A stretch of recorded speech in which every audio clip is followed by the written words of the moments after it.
क्या आपने कभी सोचा है कि एक गुड़िया किसी की जान भी ले सकती है? मैं मजाक नहीं कर रहा। आज जो मैं कहानी आपको बताने वाला हूँ वो कोई फिल्मी स्क्रिप्ट नहीं है, बल्कि एक खौफनाक हकीकत है। ये कहानी है एनाबेल डोल की। अगर आप कमजोर दिल के हैं तो मैं कहना चाहूँगा कि आप इस वीडियो को ना देखें, बट अगर आपके अंदर हिम्मत है तो इस वीडियो को एंड तक देखिएगा और एंड में मैं कुछ ऐसा बताऊंगा जो आपके माइंड को बिल्कुल शॉक कर देगा। सबसे पहले जानते हैं कि एनाबेल की एंट्री कैसे हुई। साल था 1950। अमेरिका शहर में एक पिता जिनका नाम जॉन था अपनी बेटी के साथ एक नए घर में शिफ्ट होते हैं।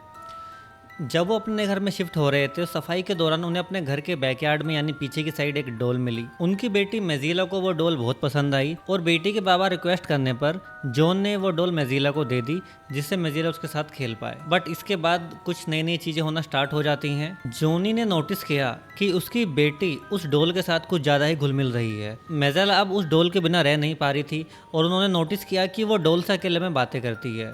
एक दिन क्या होता है, जॉनी जब अपने घर पे जाते हैं तो दरवाजा अंदर से लॉक रहता है। काफ़ी मुश्किलों के बाद वो अंदर घुसते हैं तो देखते हैं उनकी बेटी की लाश वहाँ पड़ी थी और उस लाश के पास ही वो डॉल बैठी हुई थी। दोस्तों, यहीं से इस डॉल की खौफनाक कहानी स्टार्ट होती है। सबसे पहला इंसिडेंट इस डॉल के बारे में जो आया वो यही था जिसमें मेजिला की मौत हुई उस डॉल के कारण। दोस्तों, ऐसा होने के बाद उस डॉल को जॉनी कहीं फेंक देते हैं। उसके बाद कोई उसे एंटिक शॉप में ले जाते हैं और 1970 में एक लेडी उसे एंटिक शॉप से बाय करके अपने घर ले आती है। और दोस्तों, मजे की बात यह है वो लेडी अपनी बेटी, जिसका नाम डोना है एंड उसकी उम्र लगभग 28 साल है, उसे वो डॉल गिफ्ट कर देती है। मजे की बात यह, इतनी बड़ी एज होने के बाद भी वो अपनी बेटी को वो डॉल गिफ्ट कर देती हैं। डोना उस डॉल को हॉस्टल में रख लेती है जहाँ पे वो नर्सिंग का कोर्स कर रही हैं।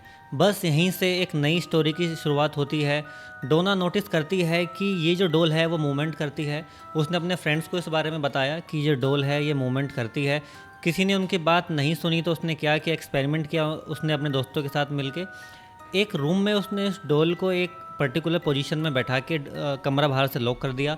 उसके बाद वो लंच वगैरह के लिए बाहर चले जाते हैं और जब वो आते हैं अपने घर पे वापस तो वो देखते हैं कि वो जो डॉल है वो लॉक्ड रूम से बाहर आ चुकी है। उसके बाद सभी लोग शॉक हो जाते हैं और उसके कुछ दिन बाद ही डोल के पास एक नोट लिखा हुआ था जिसके अंदर लिखा था हेल्प मी। ऐसा होने के बाद डोना अपनी मम्मी को इन सब के बारे में बताती है और वो पैरानॉर्मल एक्टिविस्ट को अपने घर पे बुला लेती हैं, ये पता करने के लिए कि एक्चुअल में इस डॉल में क्या है। दोस्तों, जब पैरानॉर्मल एक्टिविस्ट ने एनाबेल डॉल से बात करने की कोशिश की तो उसने बताया कि वो एक 7 साल की बच्ची है जिसका कभी एक्सीडेंट हो गया था और वो उस डॉल के अंदर कैद है। ऐसा सुनने के बाद सभी लोग ये मान लेते हैं कि भाई उस डॉल के अंदर एक स्पिरिट जो कि 7 साल की है वो उसके अंदर कैद है। बट कुछ दिन बाद उसकी एक्टिविटी को देखकर पैरानॉर्मल एक्टिविस्ट को शक होता है और वो और ज़्यादा इस पर रिसर्च करते हैं तो पता चलता है कि इसके अंदर कोई 7 साल की बच्ची नहीं बल्कि एक खौफनाक डीमन यानी शैतान की आत्मा घुसी हुई है जो प्रिटेंड कर रही है कि वो 7 साल की बच्ची है, जिससे लोग उसके साथ खेलें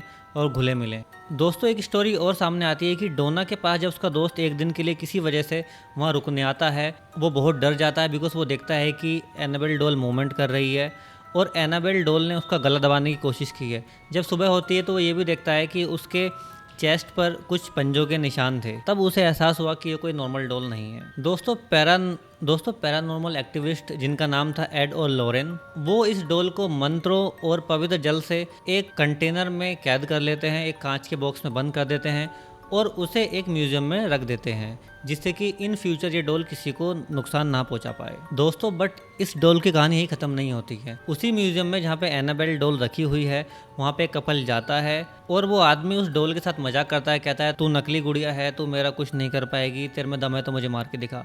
ये सब मजा करने के बाद वो म्यूजियम से निकल जाते हैं और रास्ते में ही दोस्तों उनकी कार का एक्सीडेंट हो जाता है।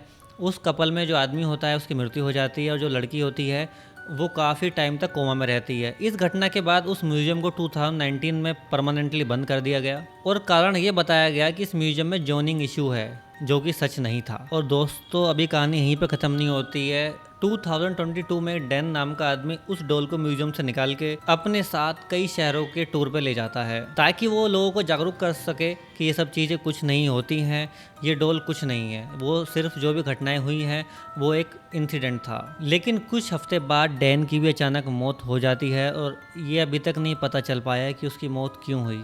दोस्तों, अब सवाल आपसे है, क्या आप मानते हैं कि एनर्जी जैसी कोई चीज़ होती है? क्या आप मानते हैं कि जो एनाबेल डोल है उसके अंदर कोई स्पिरिट है। मैं खुद कई ऐसी जगहों पे गया हूँ गाँव में, जहाँ पे मुझे काफ़ी स्ट्रेंज वाइब्स आती हैं, जहाँ पे गांव के लोग बताते हैं कि यहाँ पे एनर्जीज़ हैं, बट अभी तक मुझे कंफर्म नहीं हो पाया है कि भाई ऐसी चीज़ें होती हैं। अगर आप भी इस डोल के बारे में कोई जानकारी रखते हैं और हमें बताना चाहते हैं तो कमेंट बॉक्स में ज़रूर बताएं। वीडियो अगर आपको अच्छी लगे तो वीडियो को लाइक कीजिए, चैनल को सब्सक्राइब कीजिए। Thank you.